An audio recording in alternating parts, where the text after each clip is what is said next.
And the first of the three derbies kicks off the weekend as local rivals Arsenal and Tottenham meet at the Emirates in Saturday's early match. There are 5 games at 3 o'clock UK time. Bournemouth against Brentford, Crystal Palace v Chelsea, Fulham v Newcastle, Liverpool against Brighton and Southampton against Everton before West Ham take on Wolves in the late match. The Manchester derby is Sunday's standout fixture before Leeds host Aston Villa. And then finally there's Monday's East Midlands derby between 2 Premier League strugglers, Leicester and Nottingham Forest. And joining me to preview all of the weekend's games, we've got former Chelsea and Arsenal forward Leanne Sanderson and assistant editor for The Mirror, Darren Lewis. Good to see you both. Isn't it nice to have a full set of fixtures back? We've got all of the football returning for the first time in what feels like forever. What are you looking forward to seeing, Leanne? Well, I'm obviously looking forward to seeing the Manchester derby and North London derby tomorrow. I'm not looking forward to Manchester United playing against Haaland. That's something I'm not looking forward to. That has to be said. But the Premier League's back and we're just all super excited. Haaland. I mean, I can't get enough Haaland. I think he's a wonderful player. I'm loving all the fixtures, the derbies, the intrigue, the subplots. But I just think we're seeing a superstar in real time in Haaland. I can't wait to Let's hope he has an off day on Sunday, hopefully. Well, it's so intriguing, isn't it? Because he's been outstanding. He's been quite remarkable since his arrival. Did you expect him to have this much of an impact this quickly? I think we all did. I don't think it was ever a doubt that he was going to score goals. I think at times we often talk about the players that don't adapt to the Premier League quickly, don't we? We say, oh, they've not adapted yet. But he just looks like an absolute machine. Can score different types of goals. You saw in the Champions League, the acrobatic goal he scored. The movement is incredible. You know, he pushes defenders off like they're not even there. And, you know, he's a fantastic player. And even though he plays for Manchester City, I'm just happy that we can see him week in, week out, because we want to see the best players in the Premier League. And he's brilliant, isn't he? Yeah, I totally agree. I think for us in newspapers, he's a phenomenon. And what he gives us is the potential to be able to talk about a footballer in terms that we talk about Messi at his peak, Ronaldo at his peak, Mbappe in France, they have him, they can talk about him, and there's all the circus around him. He's so much more down to earth. There's less intrigue around him, but huge excitement every weekend because he scored 11 goals in the Premier League so far already. I mean, the leaves are still in the trees, you know, and he's still basically ripping it up. 15 goals in total. And normally when there's huge hype around some footballers, they take their time to find their feet in the Premier League. This guy's hit the ground running, and he could become the first player in Premier League history this weekend to score a hat-trick in 3 home games in a row. How incredible. Welcome back to Team Talk. Sunday's standout game in the Premier League is the Manchester derby. Unbeaten City host a United side who've won their last 4 in the league under Erik ten Hag. Let's hear from both managers ahead of the showdown at the Etihad. Always I expect in front of the opponents we're going to face, always expect the best. The quality they have is no doubt about that for many years.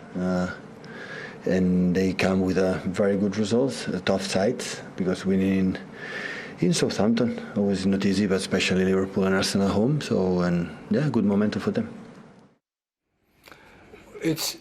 We don't play against Haaland, we play against Man City, and they have a team and more than 11 players, but we have also, and we are convinced of our capabilities, and if we act as a team, in and out of possession, then you can beat such opponents.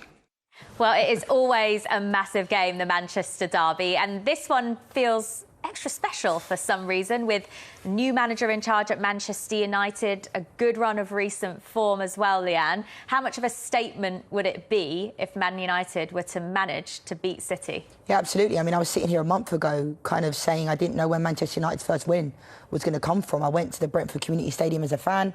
I was so, embarrassed to be there, really. Obviously, no one likes losing, but it's how we were losing games. And then all of a sudden, Erik ten Hag brought everybody in on that Sunday, ran them a little bit more. Some people question that, you know, from a sports site perspective, because you don't really usually see that happening. And then from that moment on, we beat Liverpool, we beat Arsenal. So I'm not getting carried away. You know, it's only 4 games, because Brighton, Brentford, the first 2 games of the season, we were absolutely awful. And I still think we've turned the corner. But like I said, I'm not getting carried away, and I'm actually excited for this game. I really am.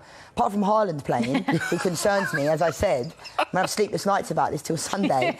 But I do have a good feeling about it, because we are on a good run. I think the international break hasn't hasn't helped us. I think it's helped some teams when you need a bit of a break, but I think we're on a really good run and hopefully we can push on from that. Leanne's got a good feeling about it, but after the way you talked up Haaland, can you see anything other than a City win? No, I can't. What I can see... Get out.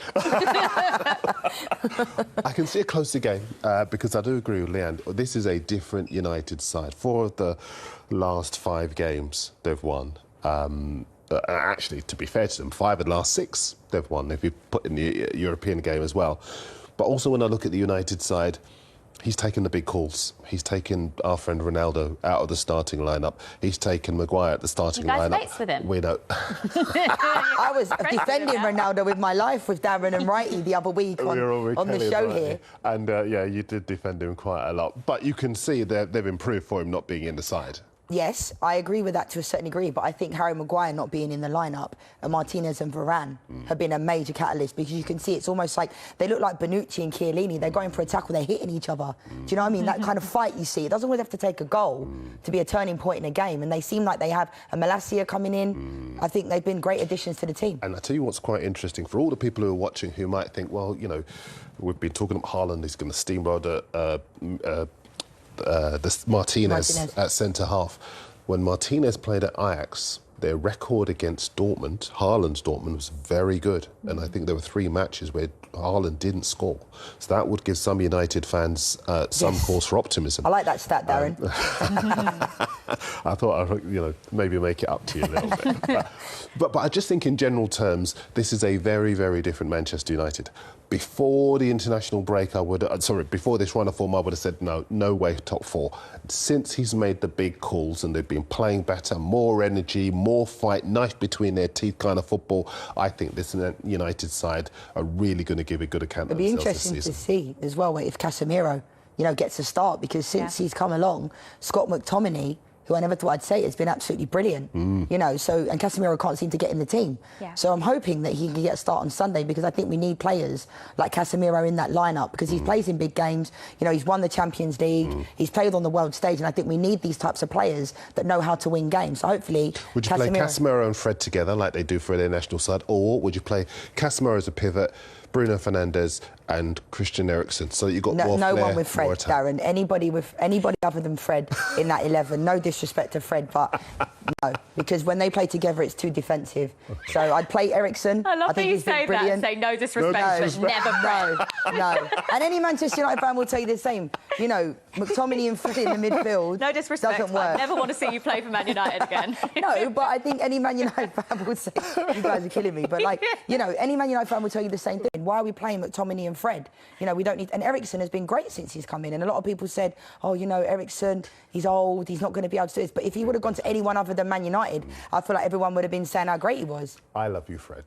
I love you too, Fred. I love any player that plays for Man United, just not in our 11 on Sunday. I'll tell you what, I'm gonna make your sleepless nights a bit worse by showing you some of Haaland's goals this season. Credit where it's due. Let's take a look at them, because, as we said earlier, he's been quite remarkable, Darren. I mean, how does anyone stop him? The only side that have done it so far this season, believe it or not, are Bournemouth. And I think the way to stop him possibly might be not to let him get the ball. His movement's exceptional. He doesn't have that many touches in the box, but when he does, they are decisive.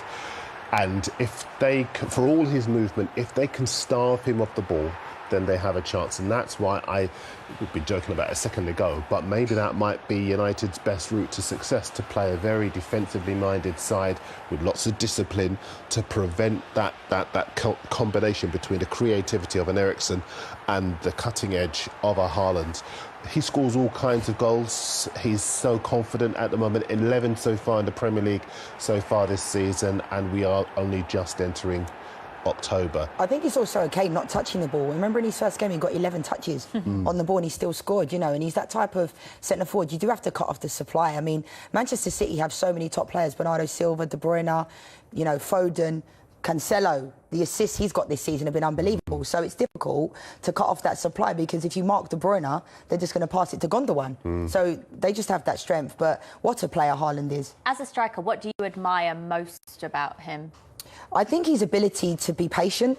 You know, I was always the centre forward that some managers liked it, some managers didn't. I always wanted the ball. I'd call for the ball with 3 or 4 players on me because I always fancied my ability to get out of it. But some managers used to be like, stop calling for the ball. Haaland's very patient, stays in the right areas. You know, you see the first few games of the season, he was in and around the 6-yard box, made those movements, got the ball. There was one that Foden should have played across to him. Do you remember? And he didn't, and he never did that again because he made sure he gave him the ball the next time. But I just think Haaland could score any types of goals. And, you know, you can do analysis about how you can stop him, show him on his left when he's going to go over his right, show him on his right, he's going to go over his left. So you have to cut off the supply. And I just hope that he might have his off day. Every player has to have an off day, and I'm hoping it comes Sunday. But what an absolutely sensational player he's been this year. Yeah, I do think, as you were saying, that the combination between him never losing confidence and being patient and waiting for the ball, and City retaining the ball for huge periods of time so that the opposition lose concentration. And one of the big problems with United so far, maybe over the last few years, is that they could go 80 minutes in a game and then in the last 10 minutes lose their concentration. That's changed slightly with no Maguire in the side because they're a lot more organised, a lot more leadership and energy about that back line now, and ability to respond to danger. Far fewer players are able to outpace that United back line as well. But I do just see City having that edge because of that combination of cutting edge and the creativity behind him as well. John Stones will be missing for Manchester City, but they are boosted because they've got Aymeric Laporte, who's back fit in training and likely to feature in the Manchester derby. How much of a boost is it to have him back just as they pick up an injury? Yeah, absolutely. But this is why Pep is so fantastic at buying, you know, top players. And it's all very well having money, but it's about the right choices. And I think he does that. You know, if Nathan Ake plays, whoever plays, like Kyle Walker can even play so versatile. So the fact that Laporte's back, John Stones went off the other day with that hamstring injury, and he played well for England. And he's played minimal minutes this year as well. So, like I said, my head and my heart are telling me 2 different things. I do think City will probably get the win, but because I think they have too much quality. But I do think the fact Laporte's back is a massive addition for them. If they do get the win, how important is it from a Manchester United perspective that you see a performance even if the result isn't there? I think that's what we've enjoyed this year so far. I mean, not the first 2 games, but in the last 4 games, I'm finally seeing a philosophy for Manchester United, like a game plan and a pattern of play. Because I used to say to my fellow Manchester United friends and fans, like, what do we do? What system are we playing? And I think I might be being hypercritical because it's my team. You know, sometimes you have more emotion when it comes to your team. But I used to watch all the games back and think, I couldn't tell you what system we're playing. It's almost like someone gets the ball, they don't know where they're going with the ball. You know, you don't know if the fullbacks are bombing on, whether it's Luke Shaw, Wan-Bissaka's obviously, both of those 2 have been taken out the lineup. And I think we look better with Malacia in there. So don't you think it looks like we've actually got a game plan now? Absolutely, yes. I think I'd go further than that. I think they will take Chelsea's place in the top 4. I think that's how good I think they are at the moment, and not because of the calibre of opposition that they're beaten, but you can see much more of an identity about United. You can see a much more of a willingness to work about the United players. I think there was a game earlier in the season. I can't remember. Was it Wolves where they were shocking? There was an early game and they were shocking, and lots of people turned around and said they couldn't see where United go from there, but it was Brentford. The one that I was at that was 4-0 after like 30 minutes. and it was disastrous. But he responded in the right way. They've responded to him in the right way. He's made the big calls. And I think this is a better United side. I think regardless of the scoreline on Sunday, we will see a good United performance because they're in a better place.